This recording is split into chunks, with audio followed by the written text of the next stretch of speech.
The man who turned homecoming into a movement where Kwara can't stop celebrating Saliu Mustapha. For days, social media practically stood still.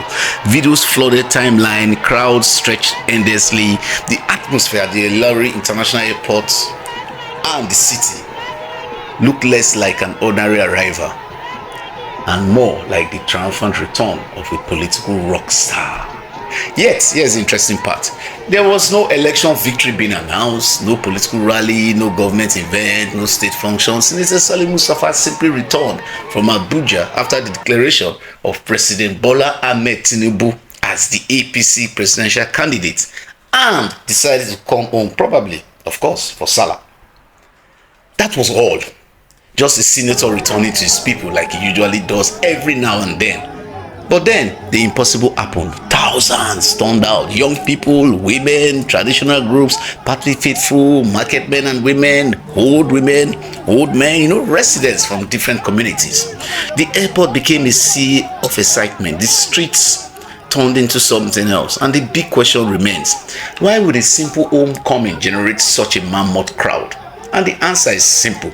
Because Senator Saliu Mustapha has gradually built something many politicians spend decades chasing but never achieve: genuine grassroots affection. Today, many political observers openly acknowledge that the Turaki of Ilori has become one of the most influential and widely embraced political figures in Kwara State. And this was not through noise, not through endless media appearances, but through visible impact. Across communities, stories of empowerment continue to follow his name. Scholarships, educational support, youth development initiatives, support for traders, community interventions, agricultural assistance. And perhaps one of the biggest reasons for his popularity among ordinary people is his consistent investment in rural development.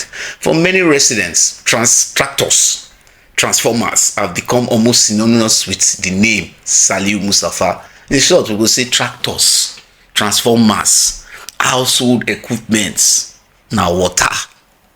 Communities that struggled with electricity have seen transformer donations. Farmers have received support aimed at boosting productivity. Rural communities have repeatedly benefited from interventions that directly affect their daily living. As chairman of the Senate Committee on Agriculture Production, Services and Rural Development, Senator Mustapha has also positioned himself at the center of conversations around food security, agricultural expansion, rural development, and farmer support in Nigeria.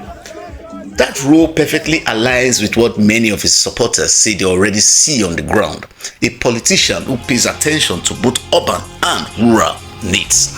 His growing national profile has equally strengthened his local appeal. Recently, he was honored with the prestigious traditional title of Tabarinki Nukbe by the Bida Emirate Council, a recognition that further elevated his standing beyond Kwara and into the broader northern political landscape. But titles alone do not produce crowds. Influence does, connection does, consistency does, and perhaps that is why the scenes from Ilori Airport felt different. The crowd was not reacting to a campaign. The crowd was reacting to a relationship. A relationship built over years of engagement, accessibility, empowerment, and visible presence among the people. In politics, popularity is often measured during elections.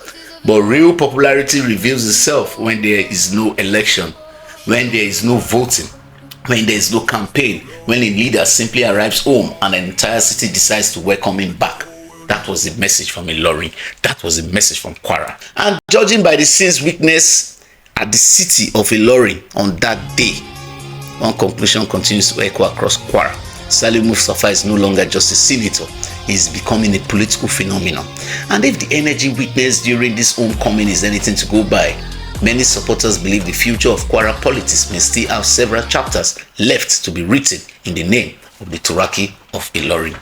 My name is Osigwe Moikroda, and I am the principal and CEO of Push Radio Academy.